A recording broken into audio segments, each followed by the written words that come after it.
Welcome to Japan Seikatsu. I'm Ian, and today I would like to share 8 critical items to consider bringing with you on your move to Japan. I also have an important tip at the very end to help with your move. And finally, as always, please be sure to hit the like button and subscribe so that we can build the Japan Seikatsu community as big as possible. Let's get started.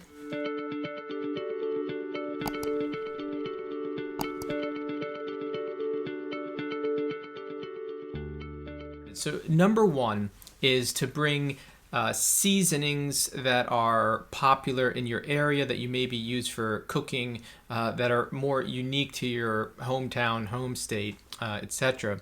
So for me, I was from Baltimore. Old Bay seasoning is very popular. We use it when we're eating crabs.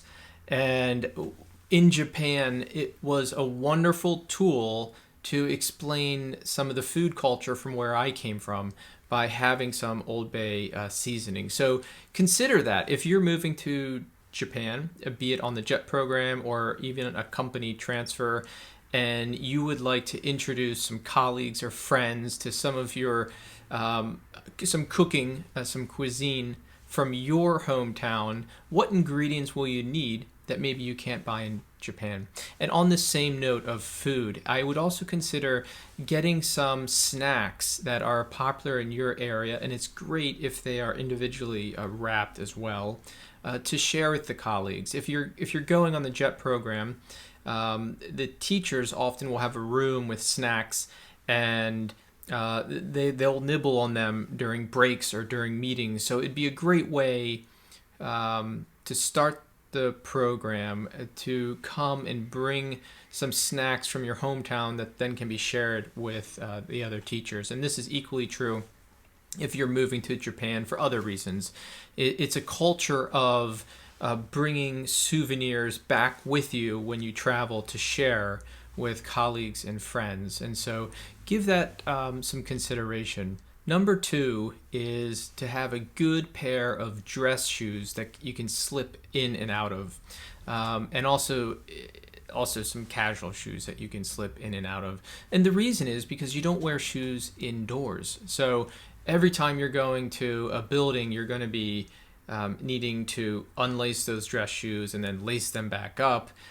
This is not only true at your school or a lot of businesses, but also if you're going to an izakaya or restaurants, a lot of times they'll have shoe boxes. So all your friends, your Japanese friends and colleagues will be bouncing in quickly and just taking off their shoes, and you'll be there struggling with the laces. So consider that. It'll save you a lot of time. Number 3 is deodorant. In Japan, they do not have a wide selection of deodorant. And coming from the US, I grew up using a certain stick deodorant. Couldn't find it in Japan, and I've continued to use it all these years. And you really do need it. Japan is very hot and humid. And again, they just don't have as much stick deodorant as we do in the US at least. So consider that. Now, another important point of something to consider bringing is related to this is undershirts and handkerchiefs. And of course, you can get undershirts in Japan. You can go to Uniqlo or you can go to any type of store to get that. But for when you're first getting started, especially if you're going to Japan in the summer months, I cannot stress how humid it gets. And you're gonna need to have an undershirt under your dress shirt. Otherwise, you're gonna be sweating through, and it's gonna be embarrassing. So make sure that you bring some undershirts. And also on that note, it gets so humid that not everybody, but most people in Japan carry a little handkerchief in their pocket that when it does get hot on the trains or in the office, they can pat their forehead with. Also, a lot of bathrooms, especially in the schools, it's expected that the children will use their own handkerchief to kind of dry their hands. And so if they see a teacher drying their hands, on their pants, wiping, it's it's not going to reflect very well because they're taught that it's polite and proper to wipe your hands with that handkerchief, and you want to set the right model for the students that the other teachers are doing. By the way, I learned this many years later, so learn from my mistakes. But not all bathrooms have paper towels or dryers, so it's always good to have. You can buy them in Japan, of course, but just to get started, something to consider. Next is medicines. It's just some items are just cheaper in the U.S. I found, so I still have some aspirin that I purchased in Japan. You can see it's Bayer, it's aspirin. It's aspirin is aspirin, but this was many times more expensive than going to a CVS or Walgreens or Rite Aid in the U.S. and picking up aspirin. So if there are some over-the-counter medicines that you feel comfortable with, you've used for years, buy them at home and then bring them with you to Japan. And on that note, I mentioned earlier, there's some things that I still load up on when I go back to the US. One of them is a sleep supplement, melatonin. And in the US, you can pick it up over the counter. In Japan, and also in the UK, I believe, I think you need a prescription to get melatonin. So now, you don't want to load up on boxes and boxes, but if there's certain things that you do use, do the research, but consider getting them now while you're home and bringing them with you to Japan. Another one is toothpaste, and the reason often batted about is that Japanese toothpaste doesn't have fluoride. But this isn't actually true. The Japanese toothpaste does have fluoride. But again, if you're comfortable with a certain type of toothpaste, it's an advantage to bring that with you. And also, there is, at least in the US, there seems to be a wider variety of tooth whitening toothpaste.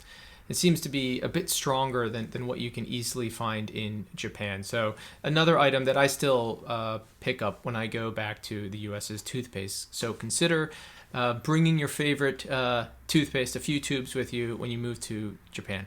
Family photos, and I think this is important for especially people that are teaching English in Japan, because when you first start, you will be doing a lot of self-introduction to students and to other teachers. And if you have some family photos or photos of your friends that you can share, it really helps them visualize where you're coming from, especially if those photos are not just you hanging out with friends or family, but them doing activities. So when I went to Japan, I had laminated a few sheets with photos of my family, and I would have, for example, my sister, and my sister liked lacrosse, so I had a photo of her playing lacrosse.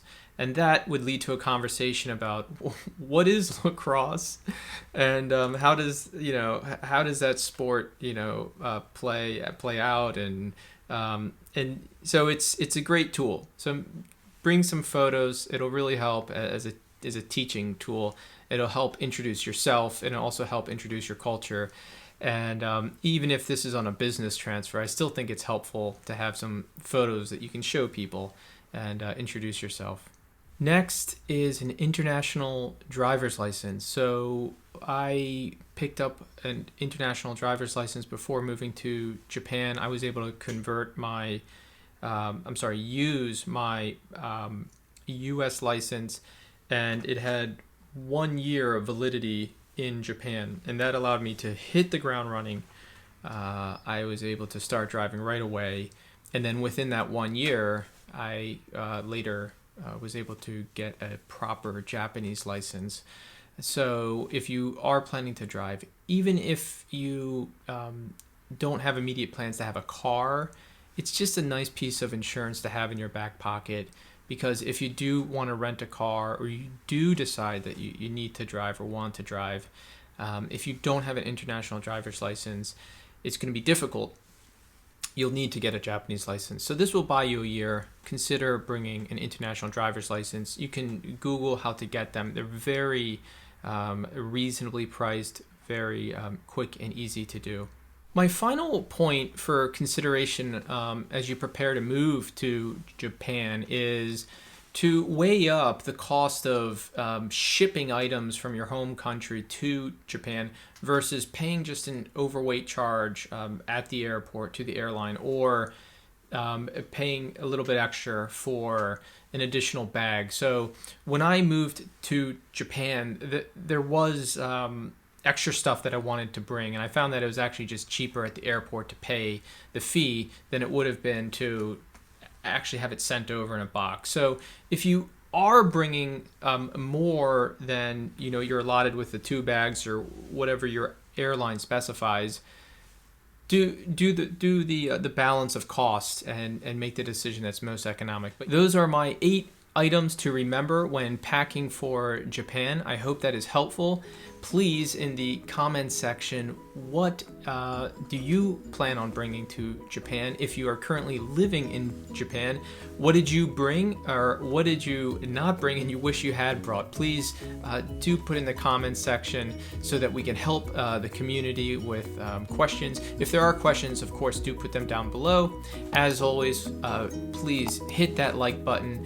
Be sure to share this content with your communities. We want to build Japan Seikatsu to as big as possible in order to help as many people as possible. As always, thank you for your time.